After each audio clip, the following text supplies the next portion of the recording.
বরিশালে দাপট দেখাচ্ছে কার্যক্রম নিষিদ্ধ দল। বরিশালে অভিযানেও থামছে না মাদকের দৌরাত্ম্য। পটুয়াখালীতে মায়ের কাছে স্মার্টফোনের আবদার, টাকা না পেয়ে আম গাছে ফাঁস দিল যুবক। তালতলিতে পায়রার বেড়ি বাঁধে ভয়াবহ ফাটল, প্লাবনের শঙ্কায় 15 গ্রামের মানুষ। বরিশালে বিদ্যুৎ সংযোগ মেরামতের জন্য ডেকে নিয়ে মুক্তিপণ আদায়। বরিশালে বেপরোয়া অটোরিকশার ধাক্কায় শিশুর মৃত্যু। আগলঝাড়ায় হাটের একমাত্র সেতু ভেঙে যানবাহন চলাচল বন্ধ।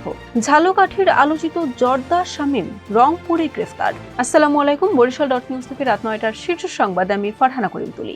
এতক্ষণ শুনলেন সংবাদ শিরোনাম, এখন বিস্তারিত। কার্যক্রম নিষিদ্ধ ঘোষণার পরও বরিশালে থেমে নেই আওয়ামী লীগের রাজনৈতিক তৎপরতা। গত 2 মাস ধরে নগরী ও বিভিন্ন উপজেলায় দলটির নেতাকর্মীরা নিয়মিত মিছিল, সমাবেশ ও বিক্ষোভ কর্মসূচি পালন করছেন। এমনকি নিষিদ্ধের সিদ্ধান্তের প্রতিবাদও প্রকাশ্যে সড়কে নেমে বিক্ষোভ করতে দেখা গেছে তাদের। বরিশালে মাদকের বিরুদ্ধে পুলিশ ও মাদক নিয়ন্ত্রণ অধিদপ্তরের নানামুখী অভিযান এবং বাহকদের গ্রেফতার সহ বিপুল মাদকদ্রব্য উদ্ধারের পরেও এর বিস্তার রোধ করা দুরূহ হয়ে পড়েছে। এ অঞ্চলের গ্রামগঞ্জেও এখন হাত বাড়ালেই মাদক বলে একটি প্রবাদ ইতোমধ্যে বাস্তব রূপ লাভ করেছে। পটুয়াখালীর কলাপাড়ায় মায়ের কাছে স্মার্টফোন কিনতে চেয়ে আবদারের টাকা না পেয়ে অভিমানে আত্মহত্যা করেছে শাকিল গাজী নামে 22 বছর বয়সী তরুণ। বৃহস্পতিবার রাত 2:30টার দিকে উপজেলার চাকমাইয়া ইউপির পশ্চিম চাকমাইয়া গ্রামে তরুণের নিজ বাড়ি থেকে মরদেহটি উদ্ধার করা হয়।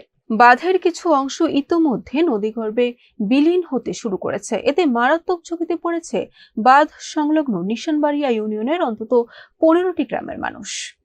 বিদ্যুৎ লাইন মেরামতের কথা বলে বাসায় ডেকে নেওয়া হয় ইলেকট্রিক মিস্ত্রি ইউসুফকে। দরজা খুলে ঘরে ঢুকতেই বন্ধ হয়ে যায় বিদ্যুতের আলো। রাত ভোর আটকে রেখে নারী নির্যাতন মামলার ভয় দেখিয়ে আদায় করা হয় মুক্তিপণ। এমন অভিযোগে বরিশাল নগরীর রূপাতলী সোহরাব হাউজিং এ আহমেদ মোল্লা সড়কে এক বাসা থেকে আটক করা হয়েছে হানি ট্র্যাপ চক্রের নারী সদস্য সুমাইয়া আক্তার। বরিশালে বেপরোয়া ব্যাটারি চালিত অটোরিকশার ধাক্কায় 2.5 বছর বয়সী এক শিশুর মৃত্যু হয়েছে। বুধবার সকালে 9টার দিকে শহরের ভাটিখানা এলাকায় দুর্ঘটনায় গুরুতর আহত শিশুটিকে ঢাকায় নেওয়ার পথে দুপুরে মৃত্যু হয়। বরিশালের আগলঝাড়ায় সেতু ভেঙে যানবাহন চলাচল বন্ধ হয়ে গেছে। শিক্ষার্থী ও লোকজনের চলাচলে চরম দুর্ভোগ পোহাতে হচ্ছে।